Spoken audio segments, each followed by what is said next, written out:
People don't forget when you're good to them. People don't forget when you're not good to them.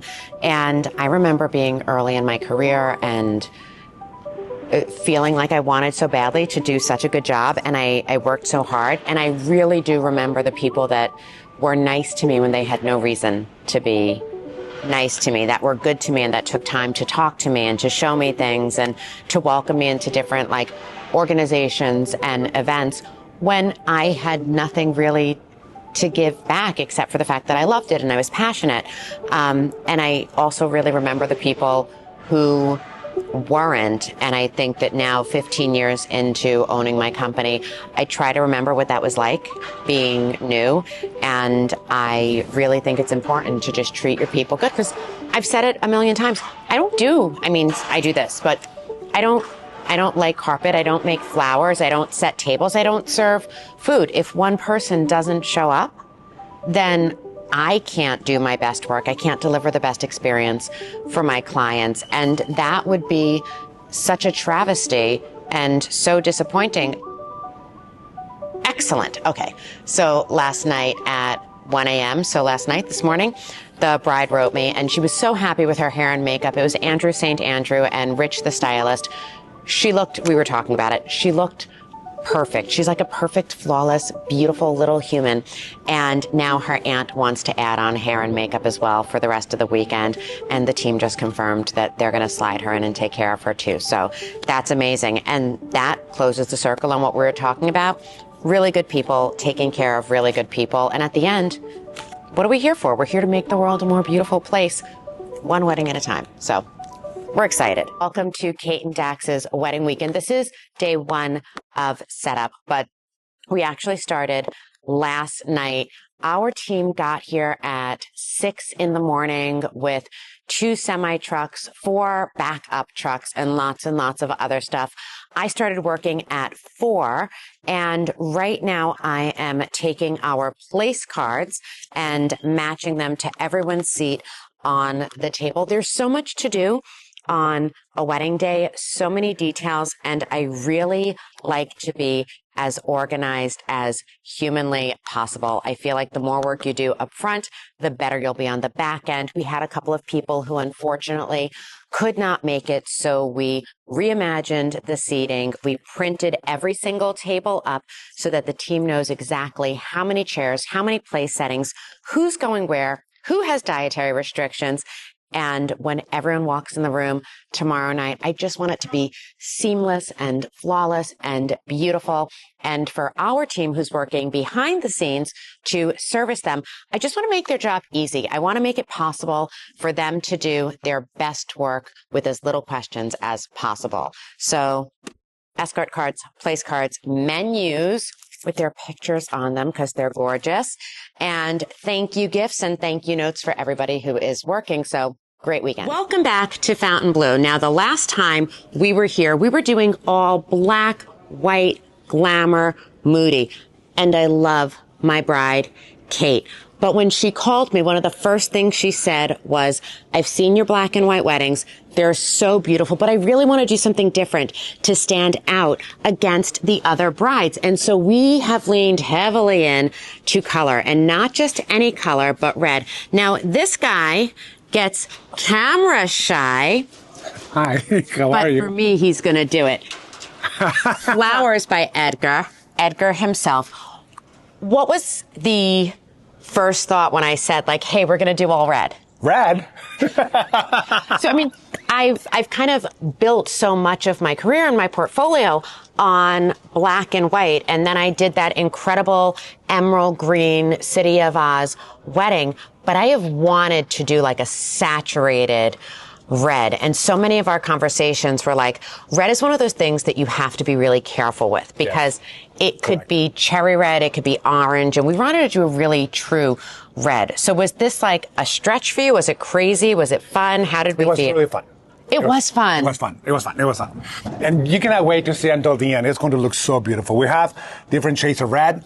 The perfect red.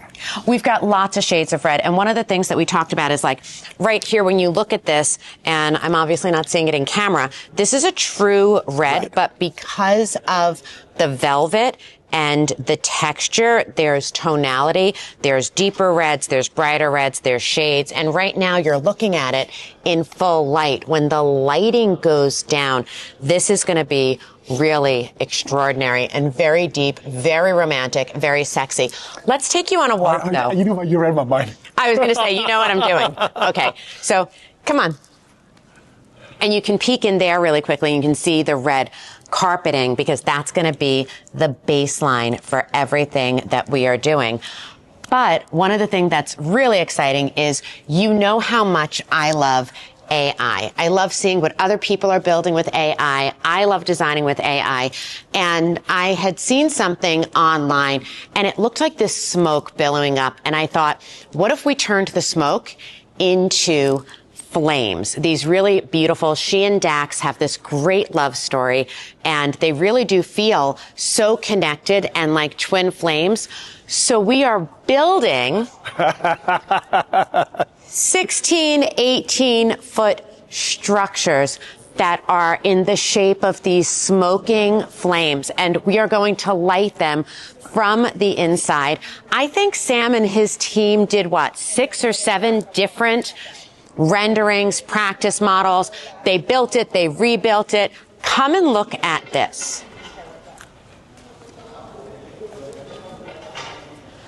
So all of these pieces are going to connect together and they are just going to kind of grow and flow up into the sky. Hi guys. This was like fabric that was taken, that was scrunched, that was covered in a fireproofing, and that was given kind of like this very flexible, hard shell so that all of these pieces by hand are being wrapped around the twisting, and they are just going to turn into these massive billowing flames. We are going to have them featured in the ceremony. We're going to have them featured in the ballroom. And it's one of those things that you may have seen as you're scrolling on social media because they have been kind of imagined, but we are actually bringing them to life thanks to this man who takes my crazy ideas and says, yeah, okay, fine, we'll do it. We'll make it. We'll do it. And then later on, I have to figure out how to make it because I say yes. But that's the beauty of working with truly talented, genius people who come from a place of yes. You and your entire team just say yes to everything. And no matter what it is that I think about, he goes, we make it happen. And he always does. He's never failed me and never will. And that is why we love working with this team so much. We have frames, remember? Arches? Oh, Maran. Yes, we've got frames. We've got arches. I asked for 3. Word on the street is I have more than 3. And again, like, this is such a different color story, still within the red family, but this is that like deep, dark, sexy. One of the things when you're doing monochromatic that is important is that if everything is the exact same color and tone, it looks really, really flat. And so to bring it to life and add dimension, you need different materialities and you need different tones. You need things that are really, really dark. And these are going to have chandeliers. Correct. So right prep. So they're already prepped for the lighting, for the electric, which means when we light them, they're naturally going to get, oh my God, they're already, look at this. See, this is what happens when you prepare in advance. When we put these up and we put the lights in them, they're going to naturally look a little bit lighter, which is why we went so dark and so deep on the red color. And they're going around the cake. Oh my God, they're going around the cake. They're going around the cake. They're going around the tables. We're going to have everything. Got all of the chandeliers being made and assembled here by hand. 120 chandeliers. So basically with 150 people, almost everyone gets their own chandelier, arch, or flame. You get a flame. These are our to-go favors, so everyone's going to be walking out with them. Create a pathway. Create a path. I trust you. I didn't want to put too much of a burden on you. How much time we have for clock hour? 1 hour, 60 minutes. So 160 chairs moved. Allow me to get him out of here. Touch-ups, pictures here, reveal, pictures there, and redo the walkway in 60 minutes. it feels aggressive. So We flipped the whole wedding in 60 minutes from inside to outside. well, you're better than I am. So, 15 people. and I'm sorry, we or you? Me. I'm like, we, because I didn't do anything, Me. but you. Okay. All right. Okay, so.